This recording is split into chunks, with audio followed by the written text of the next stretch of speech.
I want to welcome everybody back to the pulse of the 956 News Talk 710 KURV as we have these conversations on all these different platforms on social media. I'm Sergio Sanchez, and you can join us on 710 KURV. Let's see, we're doing X Live, Facebook Live, Instagram. What else am I? Oh, that's right, YouTube as well. You can go back and do the rewind on this. So at the moment, because we're in primary season, it's election time, so we get to meet some of the high-profile candidates. There are some races that are sticking out more than others, getting a lot of buzz in the community, and we're very blessed and fortunate to have the response of some of these candidates to come and seek KURV to have extended conversations that are not limited to 10 minutes, and then you got to go to commercial break, right, on the radio. Here we get to speak openly, 45 minutes, an hour.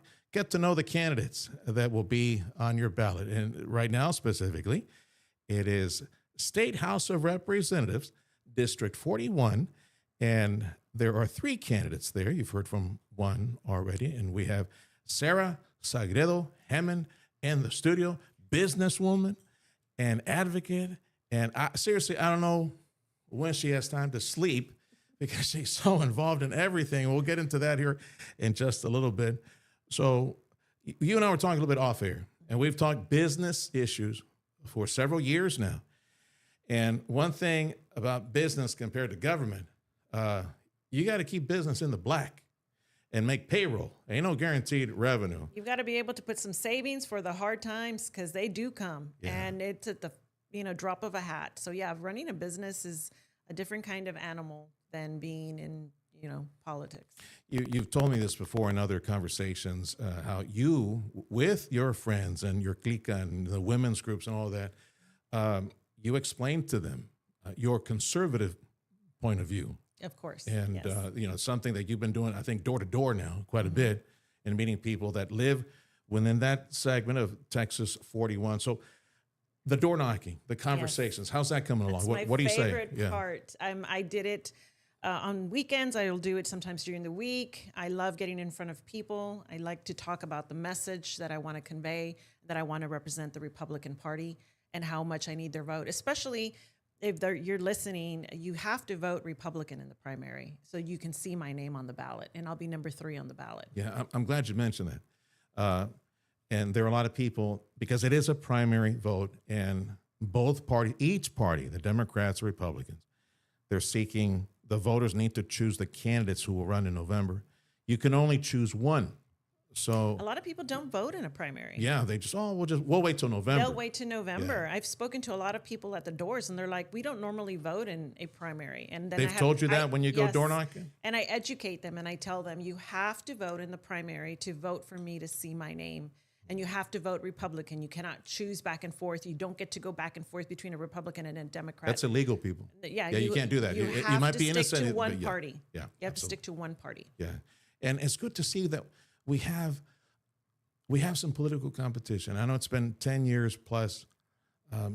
Thank you to, again, I can't say thank you enough to all the volunteers who helped back, 10 plus years ago, set up the permanent HQ for Republicans in Hidalgo County to create some political competition, to bring forth more ideas, to bring more courageous souls to the front lines of politics, and for a season or two, genuinely serve. I have insight into how busy you are. Atlas AC, refrigeration, and plumbing, and electrical, and everything else. And I think they also have like a taco stand on the side and raspa stand. Raspa. Yeah, right. Keeping you cool. That's just one of how many businesses you running?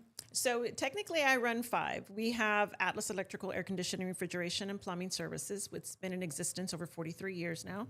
And then I have a leasing center called Alton Xplex Executive Complex. Mm-hmm. And then we have a trailer park called Hummingbird Trailer Park and RV. And then I have a business called Intentionally Bridget, which educates women on how to run business, how to grow business, and grow themselves as individuals, right? Because I'm all about empowering women. And then I have my speaking engagements. And so there's 5 different entities. Have you taken inventory of how many people are on payroll? All these different businesses? Yeah, for average, I'm usually employing anywhere between 30 to 35 people on average. Okay. What's screaming in my head is what I've heard from plenty of other business people. And we've mentioned him before on other podcasts, former Mayor Barry Patel. His name has come up in some of these candidate forums and debates as well, because one of the battle cries for Republicans and landowners and property owners and business owners is property tax, but also franchise tax. Let's start on the property tax side of it. Yeah, property tax. Yeah. Yes, let's talk about that. So our appraisal districts have been increasing our property valuations yearly with no limit to how much they can increase it to. And so you've been looking at properties, like if you look at a senior citizen, they maybe purchased their house for 150, 160. Right now, that same property is probably worth about 200, 250. And so that increases the value of their home, but it also increases property tax, and they're living on fixed income. Something has to give. We have to be able to be reasonable on our property tax, help the community, but also help business owners and homeowners to keep their properties. And this increased valuation, Abbott has a vision of what he wants to do, and that's cap it so that an appraisal district cannot raise property taxes every year, but maybe bring it down to a 3 to 5 year term, and then cap it to a 3% increase on your appraisal value so that you're not, freaking out every year with increases in your property. Republican Sarah Sagredo Hammond, business owner and longtime advocate, especially when it comes to women's issues and victims of domestic violence. We'll get into that a little bit. I had mentioned the former mayor of South Padre, Barry Patel. The reason I said his name is that he's got this PAC, and you'll probably hear a lot more of it this year, the year before the legislative session, next year, saying the same things. I learned from him. I did not realize, like what you said, what the governor is proposing. The lieutenant governor is proposing very similar ideas, like don't tax the viejitos, the elderly, the veterans. There's no reason to be taxing them. But also stretching out from, why is it that every year you need to do reevaluation, increase the value? Oh, great, my house is worth more. Hey, you're paying more in tax. Why does it have to be every year? It could be stretched up to 3 years, 5 years. He's the one who told me, because it's got this PAC, like SaveTheDreamPAC.org. Forgive me, Mayor, if I said it wrong. I've been supporting him. But that's the name of it. I've been supporting him in getting business owners and commercial and industry people to come in and hear about his PAC and get behind it, right? Yeah. Because we need community support. That is probably the lead flag on the Republican side. And I would say either it's candidates for 40 or for 37 or for 41, wherever the state reps are running. All of us. They're all carrying the same flag. It's time. That's it. Yeah, enough already. You got to stretch from 1 year to every 3 years or 5 years. And cap it. Why does it have to be like 20%? We are taking people's homes from them. Yeah, they're having to sell because they cannot afford these property taxes. Our youth, I was speaking to some of them out in the campaign trail Saturday and Sunday, and they told me, I would love to buy a house. I just can't afford all the property tax and the mortgage. It's the property tax payment is higher than the mortgage payment. Yeah. We're doing something wrong. Yeah. For a home in the McAllen area that is, let's say, to say that you have a $300,000 home, seriously, for a family that has little wood queues, like 2 or 3 wood queues, and you need a home that's that size, like a $300,000 home, Edinburgh, McAllen, Mission area, man, your tax bill is going to want to be like $10,000. And Lord knows what it's going to be next year when they reevaluate your house and give you a different appraisal. So cap it every 3-5 years. That's it. Check it, recheck. And it was the mayor who said, Serge, did you know that California and Massachusetts, they put Texas to shame? Because that's what they do in California and Massachusetts. Right. And Texas is the greatest state. Come on, let's step it up. It's about time that we set the example. It's about time we set the example. The legislative session in 2027 will need to deal with that. So it's time for Republicans to choose candidates, and time to vote Republican in Hidalgo County and across the valley for that matter. Get your butts out there. You guys voted for Trump. You need to go out there and vote. It's really funny you mentioned that, because we have so many registered voters, anywhere between 130 to 140, and only about 6,000 to maybe 8 will vote in a primary. That's crazy. 6 in to District 8. 41 in the Republican ballot, only 6 to 8, and that is really sad that our voters don't feel inspired to vote, because at the end of the day, it's who are we putting in front of the voter, and how do we inspire the people to get to the ballot. And I'm really grateful that you did this podcast, because I'd love to get the opportunity to inspire you to get out there and vote. Sarah, Republican Sarah Sagredo Hammond.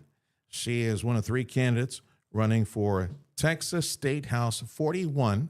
It is the Republican primary. To find her name, you would need to go to the Republican primary. Go find the Number 3. Yeah, and Hidalgo County, I understand, as they used to when I was chairman back then, I followed Javier Villalobos' lead, and we kept going with the county because they run it efficiently, and we wanted the Republican table to be right here and the Democrat table, or the Democrat table be here, and right across the same room, the Republican table. So everybody would see that they have a choice and a reminder, oh, that's right. I need to go vote on that side. There's no need for you guys to be voting on the other side right now, but you got to do it. You got to choose your candidates right now. Republican Sarah Sagredo Hammond joining us. We're touching a little bit on business issues, taxation issues, as well, franchise tags. Yes, franchise. That's another Thank one. God Abbott brought that down.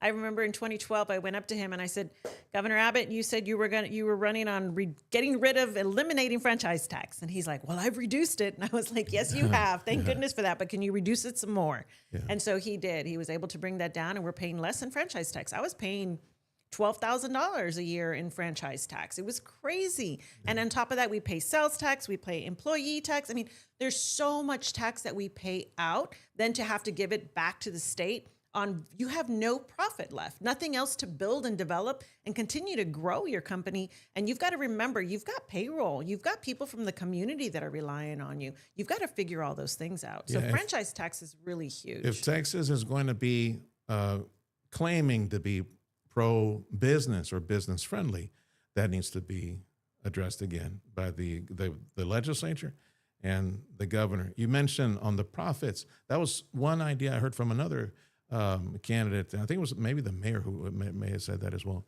was wait till you run all the books, do all the calculations, work your way through that accounting puzzle and the spreadsheets. Okay. Allow all the expenses to go There we through, because go. there's so much expense that we take on as a business, not only in the marketing, but you've also got the vans, you've got the repairs, you've got your equipment, you've got all these expenses that you have to account for. So when it comes down to it, there's really nothing left. And then you're paying out on top of that. You're paying to run a business.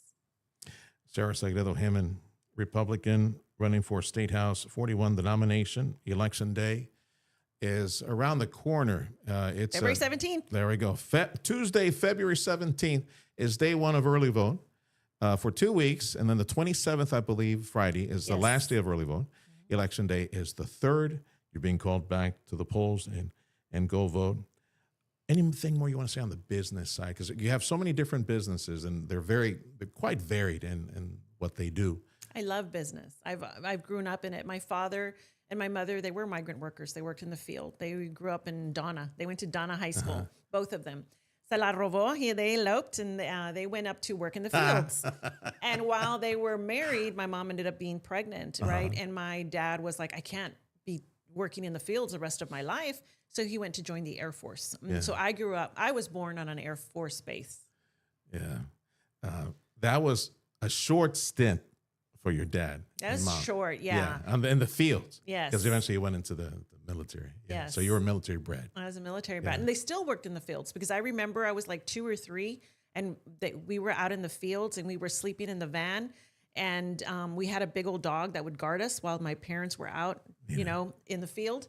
And my older brother and I fed the food that my mom had made for all the workers. Yeah. What did she I make? fed it. It was a soup. It was a beef stew. Yeah. I fed it to the dog. I got in so much trouble. We were out on the fields and they were working. And I gave it to the dogs. Can you believe that? I was little. Did you get the chancla? You still remember? I still remember that chancla coming down at me. My goodness. But did you ever get to work with them in the field? You Yeah. did? I mean, I was little, but I would do what I could. Well, And like then- what? What were they picking? What And were they? I remember cotton. I remember picking the little thorns. Well, 'cause West I remember Texas, or where did they used to myself. go? Or here in the valley? No, you know? it was up in West Texas and then we would go to other states as well. Yeah. So even though my dad was still in the Air Force, my mom would still do migrant working with her families just to help support, because my mom comes up from a family of 20, my dad comes from a family of 15. So the families require the assistance. We were always helping our families. I think that maybe in our generation, you and I, about the same age, I think we're probably the last generation Mohicans. that like will be able to say, my parents, they had 12 brothers and sisters. Like both. Yeah, we don't have that anymore. My mom and my dad both. We can't afford it. Say. Like it is expensive for children today. It is expensive, and back then it was just a different lifestyle. You had 2 bedrooms. My grandma's house was 2 bedrooms, and all the kids in one room, and sofas and couches, and that's not the lifestyle anymore. Oh, those were the days. I'm sure in that van or that truck, right? De la abuelita. Oh my God, they used to taste, somehow it tasted much better back then. I don't know. Maybe it was la tierrita, a little bit of dirt and everything they would make. Always made it better. Remember when we used to have like the trucks? We'd be driving around in trucks and had that like camper thing, the camper cover. No seatbelts. Yeah. Everybody in the back. Todo huecos. Everybody in the back. Everybody in the back. Yeah, those were the times. It was and fun. Those were the injuries too back then, I'm sure. Sarah Sagredo Hammond, Republican, running for the nomination for Texas State House 41. I'm sure there's a lot more that we could say as far as the business side. Get 5 businesses. The lead one is Atlas AC Refrigeration, Plumbing, and jazz dance and everything. It's like they're doing everything at I am Atlas. very passionate about the skilled trades. I am very passionate about skilled trades, and I've been very passionate about it since way before I came into the company. We added in refrigeration and plumbing.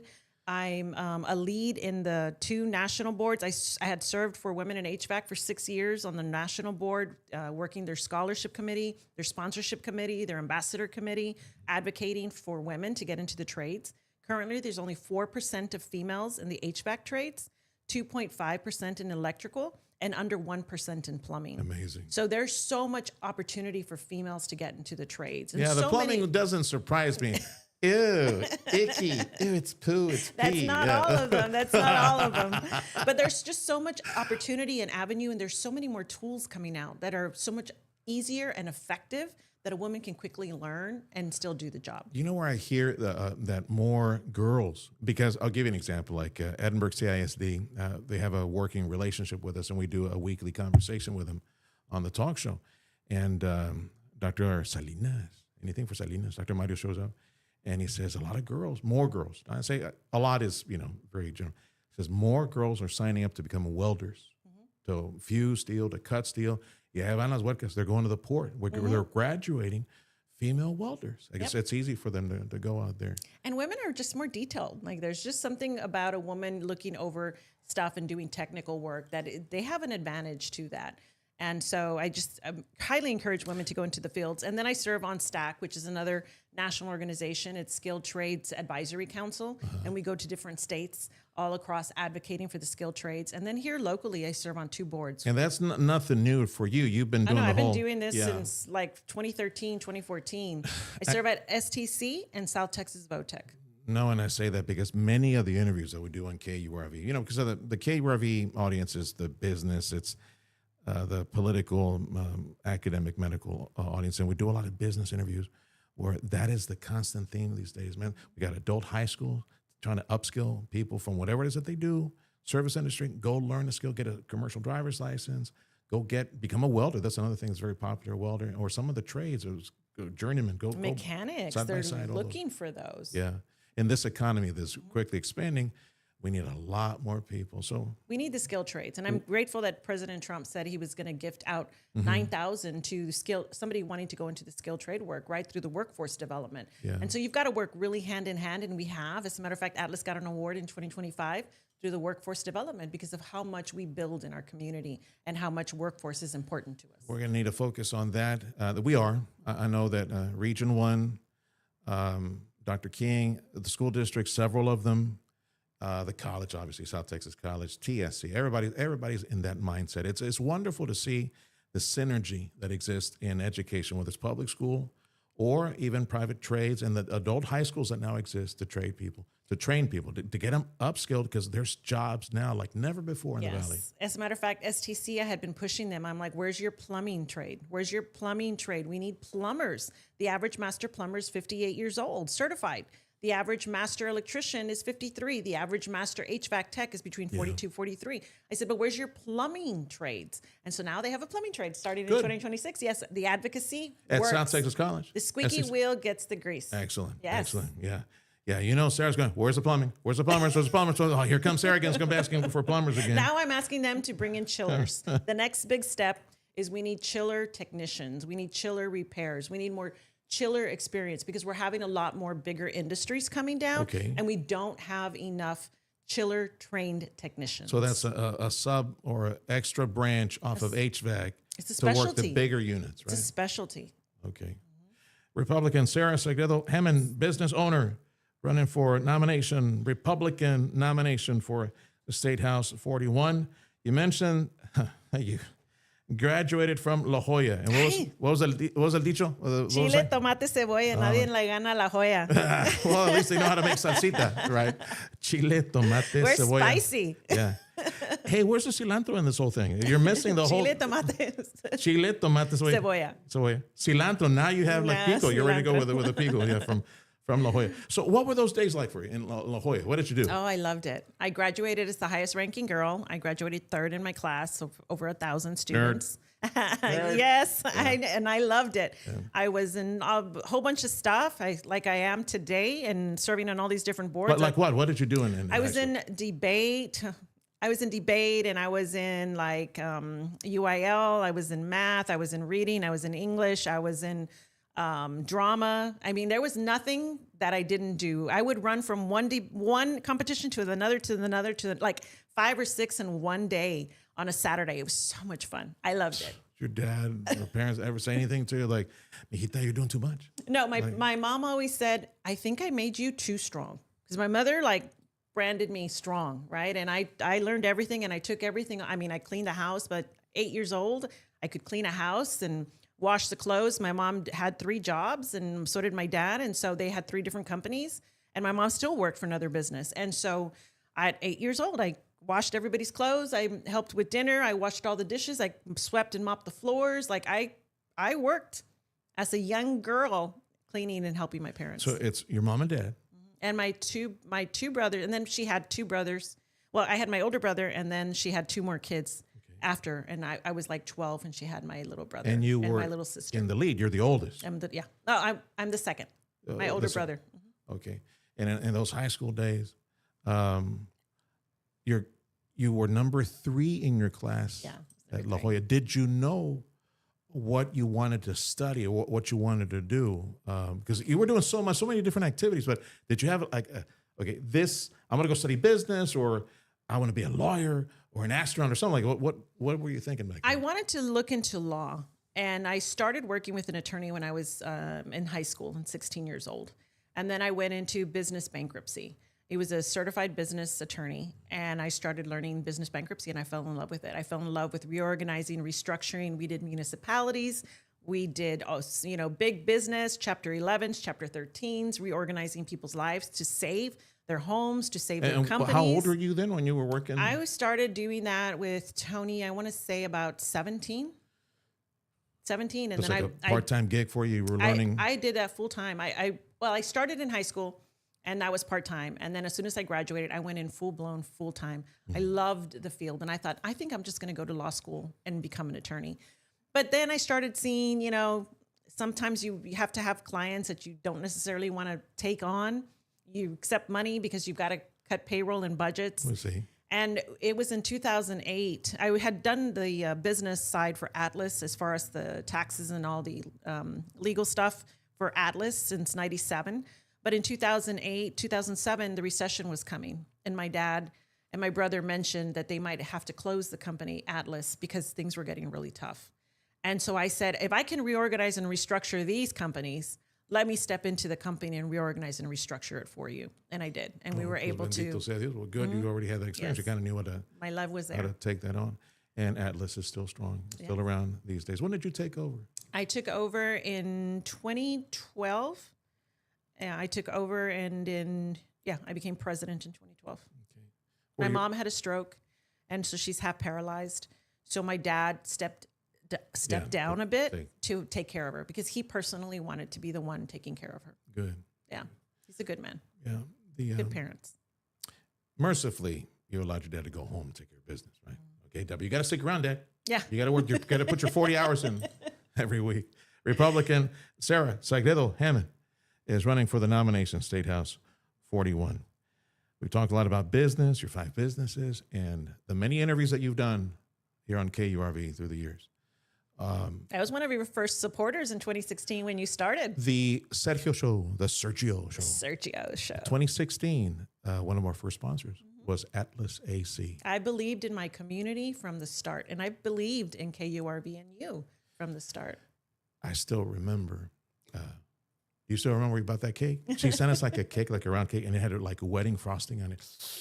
Man, that's the real wedding frosting, like wedding cake frosting. That's real frosting, not the Cool Whip stuff. Yeah, no, that's if wedding you're gonna, cake. If you're gonna eat like sugary, fatty stuff, just go whole hog. Don't give me this half. That's why I eat flour tortillas. Pues, I mean, a little too many. Suck your gut in, Serge. All right. I serve on many boards, Serge, and me deciding to do this run for District 41 was not something that was just taken lightly on a whim.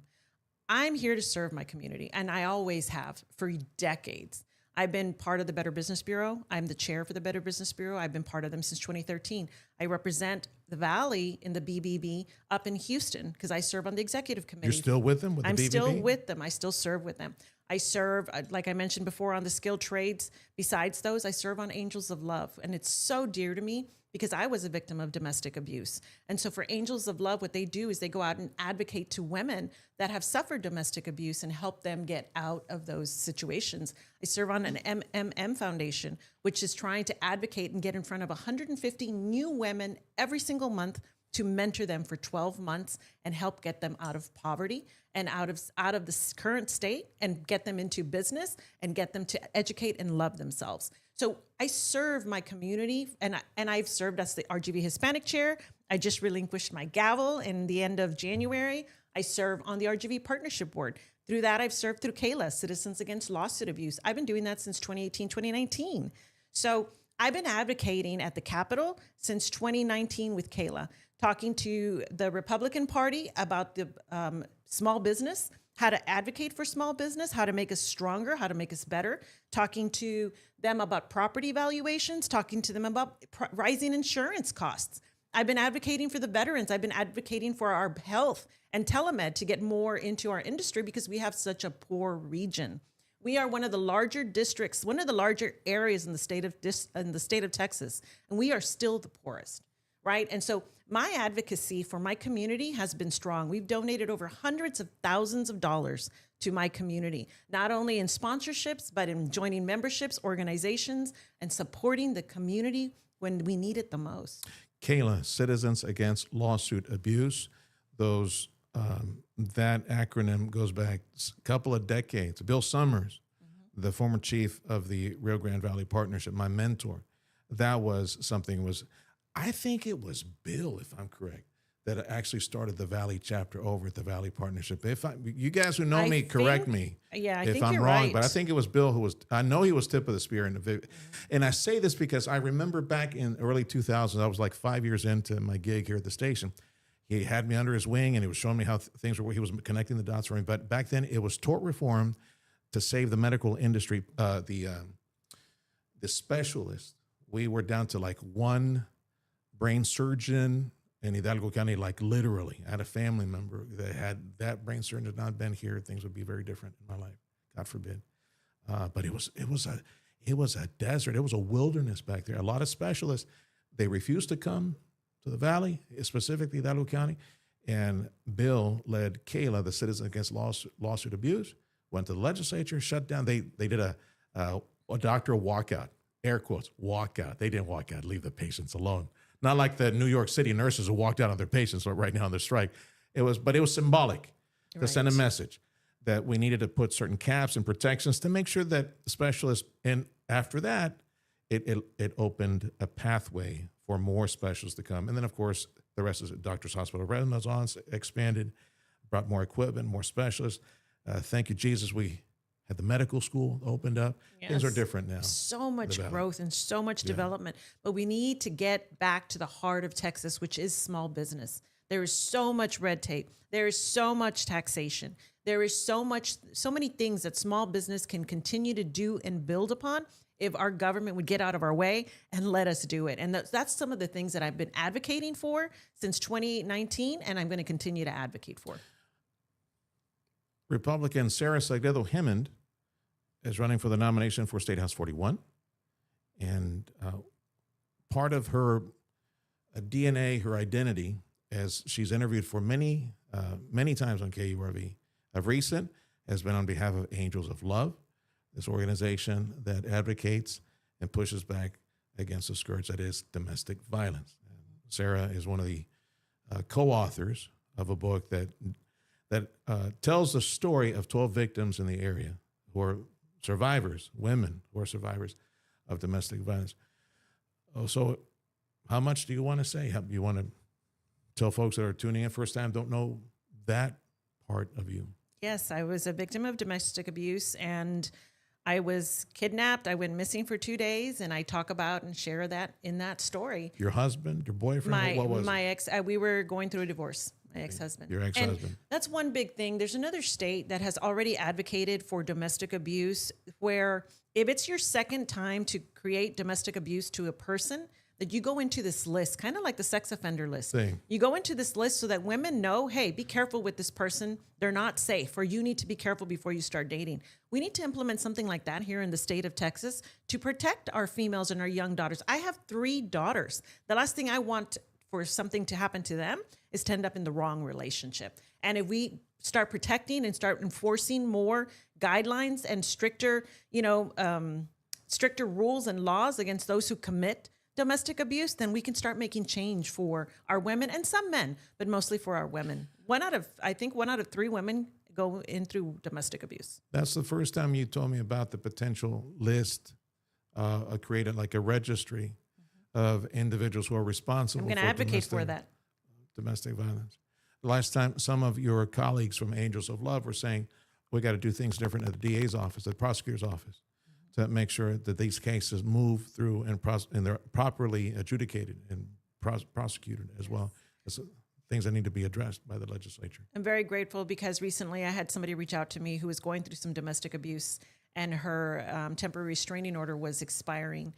And she was like, I don't know what to do. I don't know what to do. So I called, made some phone calls for her, got in touch with Angels of Love. They made phone calls. They advocated. She got her restraining order put back into place. But it's funny, TROs, that's just a piece of paper. Well, he stood on the line and would watch her and stalk her from the line that he couldn't cross. He was on the opposite side, just watching her, still stalking her. That's crazy. But he was within the restraining order because he was already told that he would go to jail. Which opens up, look, we'll revisit, if you wish, the whole story about your kidnapping and all that. But it opens up because a TRO, a temporary restraining order, is just a piece of paper. Right. Everyone, I was going to say women, everyone, you need to be able to defend yourself. And you know where I'm going with it. Oh, defend yourself by all means. Second Amendment. Yes. You got to. I came out in a podcast, and some people are taking clips out of that little podcast. And, ask me what my opinion is. As a matter of fact, I made it easy for you. I put a contract in my website for Vote Sarah HD41. Go to my contract and you'll see how I'm going to vote on things. I am all about guns. I'm a gun owner. My friends are gun owners. I am part of the NRA. I'm certified. I believe that women that are single should have protection and should get protection. And I'm all for guns. I'm also good for smart gun use, right? And so when we were talking and making some comments that are being clipped out into sound bites by some of the opposing people in my party, they're using little clips when we were talking about violent school shootings and mental health, right? And so we do have a need for mental health here. We need to bring back those state regulations where we would have mental housing for those people that need the support and the help. So yes, but I'm all for the Second Amendment. How old were you when you were kidnapped? You were a young wife? 33. You were going through a divorce back then. You were still in the Valley, right, when that happened around here? I was here. I went missing. I was raped, beaten. I mean, you couldn't recognize my face for about a week and a half. My goodness. But I survived. You were. And it's so strange because I went through what I went through. This was your ex? I went through what I went through. He took me into Mexico, and I'm coming across the border. Where, Reynosa? From Reynosa, and I'm coming across the border because he let me go, right? It was all prayer. The only reason I came out was because of the grace of Jehovah God. Like, I prayed and prayed and prayed, and those around me prayed for me. And so I'm walking across the border. and I'm beaten, like you cannot recognize me. And I have nothing. I had no clothes because he had taken all my stuff, and I had his jeans on with a big old belt and a jacket. That's all I was wearing. So I could come across. And the cop looks at me at the border, and he looks at me and he said, ma'am, what is your name? And I gave him my name. And he said, where's your husband or your ex-husband? We're looking for you. We're looking for him. And I said, no, sir. Take a pen and a paper and write down my mom's phone number and call my parents and tell her I'm alive. Then I'll answer any of your questions. Call my mom. Yeah. And he was just like, okay. Like, but I still had that vindication inside of me to be strong in my voice, right? And and I had just escaped. Like, I was like, call my mother and tell her I'm alive. Did he fall asleep? Did you convince him to let you go? Like, It was prayer. He was bipolar. He was coming off of one of his bipolar, statures, and I just the prayer and just having conversation and talking, because sometimes people just need to be heard. Why Reynosa? Is that where his home was? He was trying to take me. He was from here. He was just trying to get away. The cops were looking for him. He had kidnapped me, and he was trying to put me in a safe place of hiding. I don't know if I've asked you this before, but there's a courtship, there's a dating period, and all that. I was one of those that didn't do that. Okay, I get the feeling that mom or dad were telling me, Hita. Yeah, I got married way too quick. He's not good. And I got married way too soon. I was caught up. I got caught away in the beautiful fairy tale of charisma, love, and romance. And I was very naive into relationships. And so I married him within 2 months. And remember, I grew up in a very strict home where, no sex before marriage and all those other things. So 2 months, I was like, okay, he seems like a great guy, and he was great, but you don't really know a person for 6 months. You met him at church or no, I didn't meet him at church. And that was probably my first mistake. Hello. Yes, thank you. I admit it, Mom and Dad. I admit not it. Not that, and I've actually, you just reminded me, I think I interviewed somebody from Angels of Love who met through, church doesn't mean anything. Yeah. One of the victims that we interviewed, it's coming back to me now. Yeah, it just seemed to be the perfect church leader and volunteer. And so, there's a lot of examination of character. It takes time. You need to listen to your parents. I know anybody who's young listening to me right now, you have to. No one loves you more than your mom and dad. No one loves you more. And wants the best for you than or your grandparents or whoever's taking care of you, right? Absolutely. Because some of us are born, and adopted or taken over by somebody else in the family member. You had your oldest was from that marriage. Yes. How old was your baby at that time when everything was going down? 4. Okay, so she 3, doesn't remember 4. anything. She just remembers that I was on the TV. Oh, that's right. I remember you telling me. She saw me when you were missing. When I was missing. How many days were you missing? 2 days. Okay. And then she remembers when I went to court. It was funny because he had broken all the windows in the house at one point. And so when she came and she saw the windows broken, right, because I was picking him up and we had to redo the windows in the house and everything, she says, what happened? And I said, oh, we had really bad termites, mijita, right? And then so when I went to court to get her his name off of her last name, and my husband now was adopting Jesslyn, we were showing pictures, right? And they showed the pictures of the broken glass and pictures of me, but the pictures of the broken glass. And my daughter goes, oh, the bad termites. And the judge just looked at me and I started crying, right? And he just shook his head and he was like, those bad termites, they're horrible. My goodness. Well, sometimes you got to hide awful things like that for kids. Now she knows. It's full blown out. Yeah. I hope she's listening to Mom. We talk all the time. We talk all the time. There's one more topic that I do want to bring out that has also been minced. My words have been minced. And there's been some discussion that I'm not pro-life. And I am very much pro-life. And I don't like when people take my words and change them. I am pro-life. I'm the same way as Trump said when he was running. He's pro-life with some exceptions. Rape, incest, and the life of a mother. At that point, that's when a woman should choose. And those are my words. I've said it before. I've said it in a podcast, and I'm saying it here right now. I'm still pro-life. I'm still Republican. Are we going to tell President Trump he's not Republican enough because he said the same thing I'm saying? I don't think so. The way the laws are set up in Texas right now, was there anything that you would change? Because at the moment, it's pretty much all the way illegal, except for The health on the of a medical mother. side. On the medical side, that's pretty much it, and that is creating some debate. And they have to set up regulation, explain to doctors when it would be Right. to save the life of a mother. To save the life If of a it's in mother. a situation like that. I'm not here to change those laws. What I'm here to advocate for is the skilled trades, small business, and I'm here to advocate for property valuations, backing our law enforcement, and taking care of our district. District 41 floods. District 41 is one of the poorest regions. Like, why is that okay? We have the biggest population. We are a great community. We are thriving. We should be receiving more money from the state government to help us to get out of the situations that we're in. Republican Sarah Sagredo Hammond running for nomination for State House 41. One topic that I don't think we touched on was education. Your thoughts on the present setup, how we have, which obviously the tax dollars we pay in property, they go to the local schools. And anyway, I could say so much about this and how, we have the voucher program, for example, that's up and running. It's a small, $1 billion is not small, but it's small because only $1 billion will provide only so many voucher programs. But and things there's like that. so much misguidance on the voucher programs. Like, I'm all for parents being able to put their schools their children where they need to, and what school that they decide. My kids go to public school.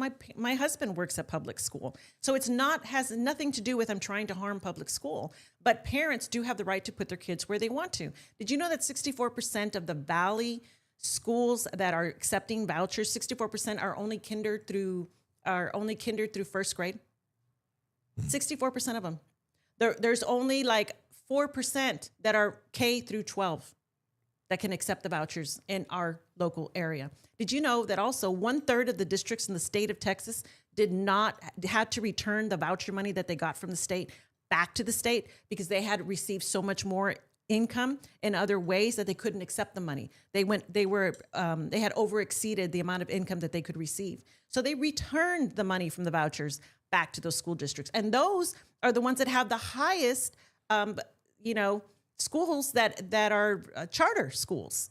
Those are the ones that have the highest charter schools in those areas. So we need to get educated when we start arguing and discussing about vouchers. Have you given thought as a state lawmaker, let's say voters sending you up to Austin on the educate, because that's one of those signature issues. Like I've told you and other candidates in the Republican Party, there's red meat issues, right? There's Education is one of them. So education becomes more of a universal conversation. Once a state, because that's the biggest expense for the state of Texas, as lawmakers, the biggest part of the budget is the public education side.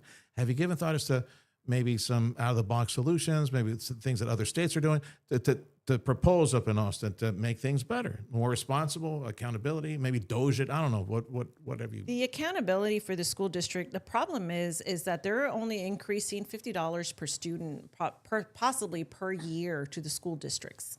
And $50, it does not even rise to the cost of inflation that we're at right now. So the school districts are not getting enough income to support the students that they're getting in. Especially in our area, we have an influx of students. We have an influx of students going into sports. We need more support in our sports programs in the schools. And it's a great thing because of all the boys and girls programs that we're having out there. But we have a high rise of young students going into sports, which is great because sports teaches about teamwork, teaches about accountability, teaches about showing up, right? And so those are all things that our community requires. So we need to start looking at making sure that when we're giving money to their school districts, that we're taking into account the inflation. I don't think I've asked you this before. You live in McAllen? I live in McAllen. In McAllen. We're proud McAllen ISD. The Very reason I proud. ask you, because around the corner, the McAllen ISD, the leadership, they're going to be, they're putting together a bond issue. I believe it's $350 million for school improvements and refurbishments. It's one of those community conversations, and as a resident of McAllen, it will pop up again. Are you, and like, there's several camps. I'm going to try to, as simplistically, I know it's very nuanced. Are you in the camp that says, for example, McAllen, and they're asking for $350 million in bond money to borrow for all these improvements and things that they want. Or you're in the camp that says, because you kind of alluded to it, I think maybe, but I'll let you answer this. Do they get enough money? They just need to manage it better, or they don't get enough money and we need to find more to put into the school district? I think we need to manage it better. Everything in life is about balancing your budget. And when things change, you have to go back to your budget and redo it. So when COVID came, we had to redo our budget because I'm 50% commercial. And if we're not going into commercial buildings anymore, we had to look at our budget and redo the budget, find out where the money is going. Yeah. And so they need to rebalance the budget. We don't need to be throwing any more money at the school districts. We need to rebalance the budget and then take in the cost of inflation. Yeah. I mentioned this at the beginning. There's two rail paths. One is business, whether it's here, the radio stations, or the corporation, your business, other businesses. Well, there's no guaranteed revenue. Unlike in the government sector, whatever district, school district, water district, hospital district, whatever it is, it's guaranteed revenue. Doesn't matter how, if you had a bad business, it doesn't matter. Pay up your taxes. Mm-hmm. That's the guaranteed revenue. So you have to have that mindset to keep things in the black and find a way to go back to the black. We need to treat it like a business. Yeah. Because it is our money. It is our money. Yeah, I was going to get on the soapbox again. Yeah. And say, there are some who say, oh, no, you can't treat government like that. Why not? You can't treat government like business. I gotta pay my bills in my house. I got to pay my bills in my business. Same thing, no matter what time. City Hall, accountability to your staff and accountability with your staff. Yes. Republican Sarah Sagredo Hammond is running for the nomination for State House 41. I had a list of some items here. You mentioned Sergio, yeah, go ahead. There's one thing I want to bring up. This district, for those Republican listeners out there, this district has been a Democratic district for more than 3 decades. More than 3 decades. You have not had a Republican be able to pierce and flip the ballot. Who's going to pierce and flip the ballot? Somebody who's a dictator, who's going to dictate to you? Somebody who's voted hard Democrat for 5 times? Or somebody who's going to listen to our community and who has built the community from the bottom as well and been in the community from the bottom as well? Veterans. You had mentioned at the beginning, off air, the issue of veterans. Yes. Yeah, your dad, for example, veteran. Yes. Yeah. We got to look into those programs. Dad takes forever to be able to get an appointment, and then he does, and then he goes to get another appointment, and then it takes him another 4 to 5 months to be able to get seen by another doctor based on his first test. It's just too crazy. Like, we need to start looking. One doctor bills one way, another doctor says another thing. They bill a different way. They give him a different medication. One takes him off this medication. The other doctor puts him on this one. It's a moneymaker. It's no longer really about treating our community and treating our veterans. We should get rid of some of that red tape that we've got going on. Yeah, much of this, of course, is out of state lawmakers' hands because it's the VA or it's the government, and of course they're veterans of the federal government. But even so, there are some great proposals and ideas. Well, why not? Why feed the machine, the beast of the government system? Why feed that where you can go directly to the veterans and give them like a debit card or something? Well, you go choose. Exactly. The gastroenterologist, the heart doctor, whatever. You go and the funds, instead of paying for all this overhead, go straight to them. And there's ideas out there to try to help the veterans as well. Well, we've touched on a lot of things today. Is there anything that I'm a talker? Anything else that you wanted to mention? No, I just want to say thank you so much for having me here. I've known you for like I said, such a long time. I would think we were one of your first sponsors out there with your Sergio show. I've always admired you. I'm here to support anything you need for the community. Count on us, and please let me earn your vote. And like I've told all candidates, especially you with 5 businesses, the Huerquillos at the house, your household, your hubby, and your babies, and all the community work. Thank you for running. I say that to all the candidates because they have a career, they have family, they have personal projects as well. But then another full-time gig is running for office, and it's humbling sometimes. I know. I speak from experience, having to stick your hand out. Okay. Can you give me a donation to keep the office open? Hey, $1. I've gotten some good donations from my community. Somebody came out and said, I don't have very much money, but I'm going to give you $1. And I was like, I just want your name next to my name, I will gladly, humbly accept that $1. Like, it doesn't matter the amount. All that matters is that you trust in me to do the right thing for our community. So I'm accepting any amount of donation from my community. I'm trying to figure out what that dollar would buy. It would buy a forever stamp, which are now like 75 cents, right? There you go. Yes. A stamp. There you go. Yes, Put it it's a stamp. Mail it out. A mail-out ballot. Website, social media. Where do folks find Yes, you? Vote Sarah HD41. You can find me on Facebook, Sarah Sagredo Hammond. You can find me on Instagram. I do have a TikTok as well. And so I'm out there on the social medias. I'm doing some digital ad prints out there. You know, give me some love. There's so much opportunity to spout hate. If you don't like the party or you don't want to hear from the party, just don't look at the page, right? But there's no reason for us to be spouting hate. We're in a time where we should be leading with the example of love. And that example of love starts from inside, and then it goes to your social medias. And so I invite you to come and share some love with me. Well, thank you for stopping by and sharing as much as possible in this extended format. Much better than 10-minute interview, right? I love this. Much better than 10-minute interview. That is Republican Sarah Sagredo Hammond running for the Republican nomination. Again, you got to vote Republican to see all these people that we've been talking here at KURV. First day of early vote is the 17th of February. Last day is the 27th. Election day is March 3rd. And that concludes another edition of the Pulse of the 956.